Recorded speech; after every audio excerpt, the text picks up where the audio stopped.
Holy shit, Nomura. 2020 has been a shitstorm, but you are trying to make it better, aren't you? Look at this news, guys! Hey guys, it's Trainer Hotto, and on June 16th, just last Tuesday, as of the day I'm recording this, Square Enix has dropped a bombshell of news revolving around Kingdom Hearts, the future of the series, and I am so excited! So let's go ahead and talk about what is probably the least important thing that got announced. The soundtrack for Kingdom Hearts 3 is going to be released sometime this year, 2020. Next up is the news that, of course, Kingdom Hearts Dark Road is going to be released on June 22nd, or the day you're watching this, if I get this video up on time. I'm not incredibly sure if it is being released worldwide or if it is only specifically a Japan release for now, as the video didn't really make it clear unless I'm an idiot and I totally missed something. It could be either or. Not to mention that also it was announced shortly after the presentation by Square Enix and the videos going live that Union Cross is also going to be going into its final chapter here pretty soon, meaning that Union Cross will be ending and that a majority of the production is going to be going towards Dark Road at that point, if it hasn't already. But let us also not forget the image showing the Phase 2 of Kingdom Hearts, showing, of course, Kingdom Hearts 3 Remind, Kingdom Hearts Dark Road, Kingdom Hearts Melody of Memories, and then 2 more additional slots of emptiness in which we can assume are going to be future Kingdom Hearts games, which makes me kind of assume that there's going to be another title before Kingdom Hearts 4, with the way that they're talking about it, because even though Nomura has stated that he plans on at least having one more quote-unquote side game into the series before the release of 4. And of course there is Melody of Memories, or as everyone has been calling it, Kingdom Hearts Mom.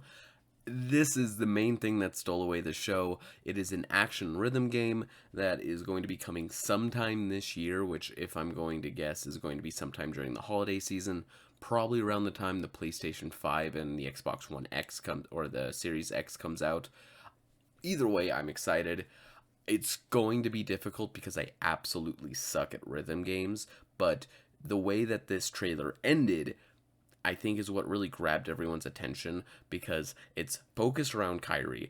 It has a lot of interesting implications of what's going to be happening, and so there's a lot of little mini stuff that I really want to talk about real fast. The first one being is that the playing of this game is going to be really interesting, because the way it looks, it's very much possible that it may be a dual combat system, to where half of it is the rhythm game aspect and then the other half you play as Kairi, because I think it would be incredibly weird and a little bit off-putting if we play through this entire rhythm game, however long it may be, like whatever the 20 or 15 hours, however long rhythm games usually take, and then suddenly we're going back to the action RPG aspects that Kingdom Hearts is well known for.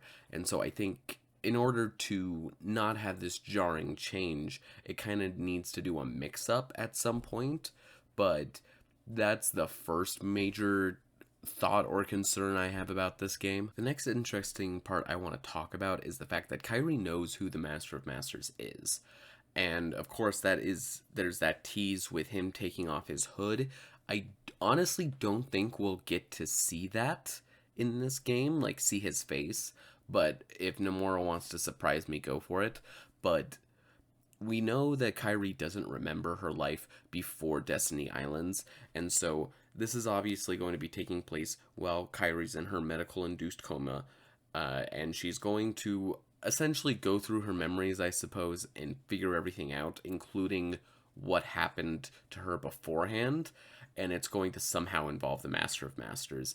And hell, he may have even been very closely tied with Xehanort while he was still an apprentice to Master Ansem, when he was still doing the experimentations and all that kind of jazz. And of course, with all of the stars and all of that in the final world, there's also the possibility that maybe Yozora might even be tied back into this near the end. That one's a little bit more of a stretch in my opinion, but it could still definitely happen, especially because we know so little about Yozora.